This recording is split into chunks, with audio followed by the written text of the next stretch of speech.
No dia em que o monarca Nabucodonosor, governante da Babilônia, avistou a presença de Jesus no coração da antiga Mesopotâmia, situada entre os poderosos rios Tigre e Eufrates, ao sul da moderna Bagdá, hoje conhecida como Iraque, existia uma cidade espetacular denominada Babilônia.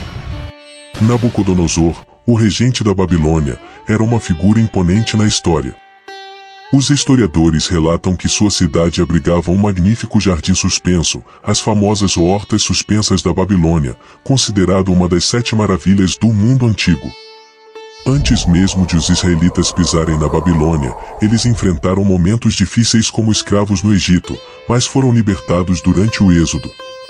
No entanto, eles continuaram a repetir um ciclo, esqueciam-se de seguir os preceitos divinos, faziam escolhas erradas, como resultado, voltavam a ser escravizados.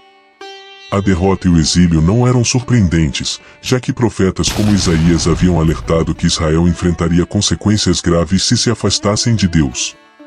Isaías proclamou: "O Senhor dos Exércitos tem um dia de ajuste de contas contra os orgulhosos e altivos, e eles serão humilhados", ou Isaías 2h12. No entanto, suas profecias também diziam respeito à ascensão de Babilônia como uma potência oriental, e ele previu que a glória de seu tempo seria dada à Babilônia. Isaías previu que a juventude e os mais velhos seriam levados, e o templo seria despojado de sua grandeza. As notícias abalaram Jerusalém, a cidade de Deus, e a ideia de sua queda diante da Babilônia parecia inconcebível. No entanto, as palavras de Isaías foram registradas e transmitidas através dos anos, alcançando aqueles que eventualmente experimentariam a dura realidade. Jeremias também profetizou, prometendo que, após 70 anos de exílio na Babilônia, Deus visitaria seu povo e cumpriria suas boas promessas, trazendo-os de volta à sua terra.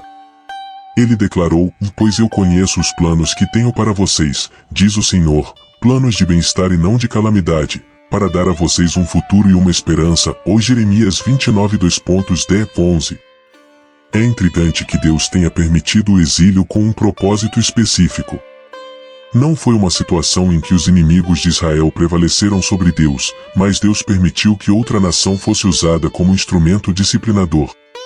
As pessoas ouviram as advertências de Jeremias, mas alguns, como um homem chamado Pashur, que era uma figura influente, ficaram furiosos e até prenderam Jeremias, chegando a agredi-lo. No entanto, Jeremias não cessou de transmitir a mensagem que Deus lhe havia confiado. Ele não queria proferir tais palavras, mas tinha esperança de que o povo se arrependesse. No entanto, as pessoas se mostraram teimosas e incrédulas. Pashur, o homem que havia detido Jeremias, pode ter estado presente nesse momento.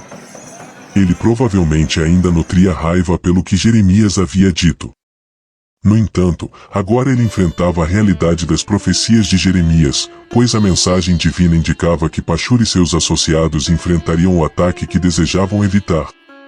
Jeremias, assim como Isaías, profetizou tempos difíceis. No entanto, ele também anunciou que esses tempos difíceis não seriam eternos. Mesmo quando ele tentava ajudar, as pessoas resistiam às suas palavras. Anos após as profecias de Isaías e Jeremias terem se cumprido, o sombrio período do cativeiro babilônico havia chegado. Em um dia fatídico, a Babilônia conquistou Jerusalém, apreendendo não apenas a terra, mas também levando cativos muitos tesouros e jovens talentosos de Judá. Esses cativos eram escolhidos com base em sua linhagem, aparência, sabedoria e potencial, destinados a servir na corte real do rei Nabucodonosor. Esses jovens hebreus enfrentaram uma decisão crucial. Eles foram expostos à cultura babilônica e até receberam novos nomes, numa tentativa de assimilação. No entanto, eles mantiveram firmemente sua fé em Deus. O primeiro desafio significativo enfrentado pelos 3 jovens foi relacionado à comida. O rei ofereceu-lhes iguarias que não podiam consumir de acordo com as leis dietéticas judaicas. Em vez disso, escolheram uma dieta à base de vegetais e água, o que, surpreendentemente, resultou em melhor saúde e sabedoria. No entanto, o maior desafio estava por vir. O rei Nabucodonosor erigiu uma imponente estátua de ouro e ordenou que todos se prostrassem diante dela. quem se recusasse seria lançado em uma fornalha ardente. Sadraque, Mesaque e Abednego, mantendo sua devoção a Deus, recusaram-se a se curvar diante da estátua. Uma mensagem logo chegou ao rei, informando-o da desobediência dos jovens hebreus.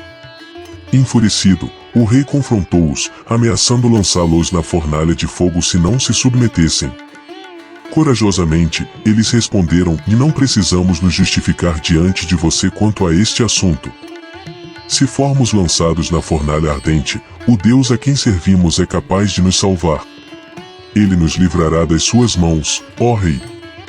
Mas mesmo que ele não o faça, saiba, ó rei, que não adoraremos os seus deuses nem a estátua de ouro que você erigiu", ó Daniel 3:16-18.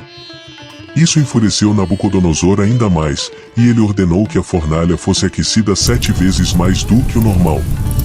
O calor era tão intenso que os soldados que os lançaram na fornalha foram consumidos pelas chamas. No entanto, para surpresa de todos, quando Sadraque, Mesaque e Abednego foram lançados no fogo, não apenas sobreviveram, mas um quarto ser, que tinha a aparência de um ser divino, estava com eles na fornalha. Este acontecimento inacreditável deixou Nabucodonosor atônito. Ele se aproximou da fornalha e, surpreso, observou os 3 amigos saírem ileso das chamas. Ele os chamou para sair e reconheceu a presença de Deus naquela situação. Foi um momento de mudança para Nabucodonosor, que agora demonstrava grande respeito e compaixão pelos 3 hebreus, considerando-os servos do Deus Altíssimo.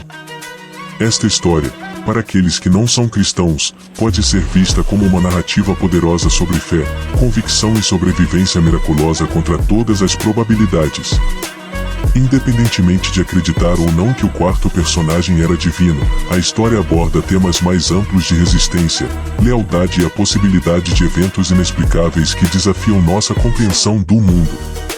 Ela sugere que, em momentos de adversidade, pode parecer impossível compreender por que ou como Deus intervém em nosso favor. Nós oramos: Pai, agradecemos por tua constante vitória em nossas vidas.